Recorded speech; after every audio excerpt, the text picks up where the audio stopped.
Hey everybody, Jazzy here. I just wanted to shoot you a very quick guide today on how I like to generally build my kitchen in Don't Starve Together. Now, one mod you're going to need to pull this off is geometric placement. I'll provide links to the mod in the description. It's probably the mod that I could not live without. If I had to choose one mod to play with, it would be geometric placement. It is so helpful. And for creative mode purposes, I'm going to be using Too Many Items Plus to give myself creative mode.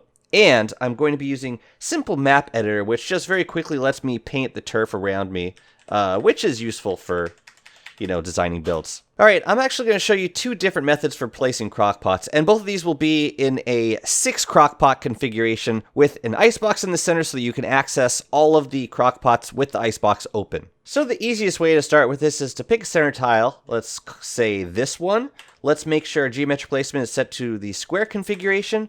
Let's put down our icebox first, right on the center. So if you count from the corner, you go in 1, 2, 3, 4. There's your center. Throw the icebox down, and then crockpots, you just start from the icebox, and you just go horizontally out in both directions until you can place it as close to the icebox as possible. Do that on both sides, like this. And then for the two on the top and two on the bottom, you should see two sets of two green notches right here. You're going to put them on the outside ones.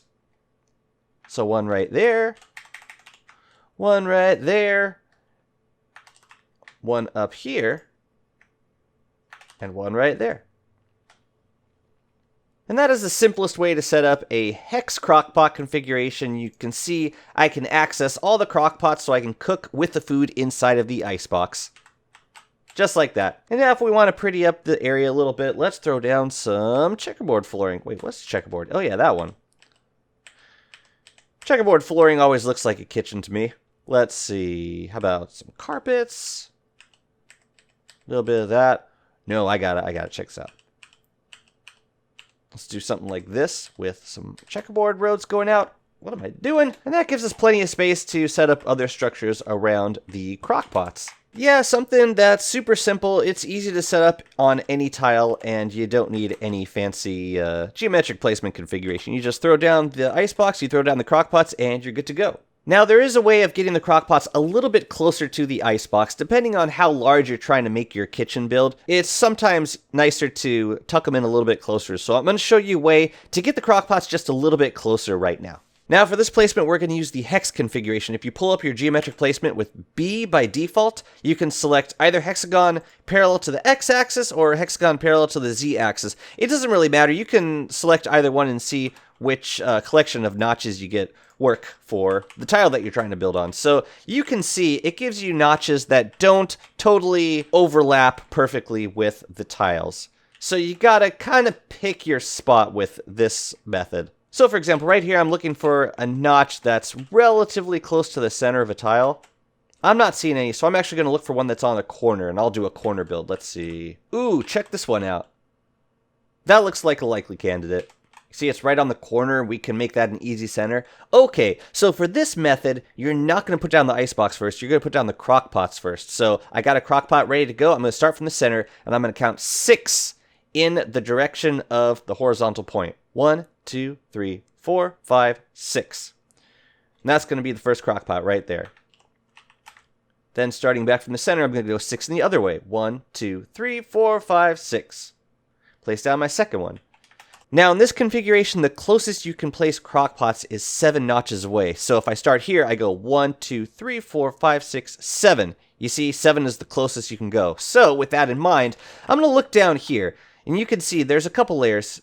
There's one with 1 with 2 notches. This one has 5 notches. I can't place it on these corners because the crockpots will be too close together. But right here, we've got 8.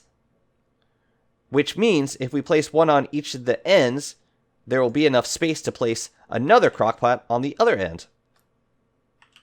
And then we do the same up here.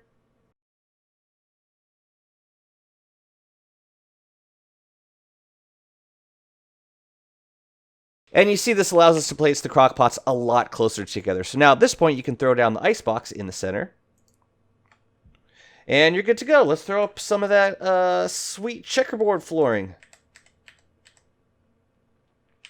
Let's throw some carpets on the corners. How about something like this? let's make it a little fancier. Let's do 2 on top, and then surround it with cobble. Now, one thing you always want in your kitchen is a bird cage so that you can take all your extra meat and convert it into eggs. That'll just give you a lot more versatility when cooking dishes. You're also going to eventually want a scaled furnace in your kitchen. That just makes cooking a lot easier. No need to add fuel to a fire, just cook it on the furnace. And I'm throwing down a couple moon dials for decor.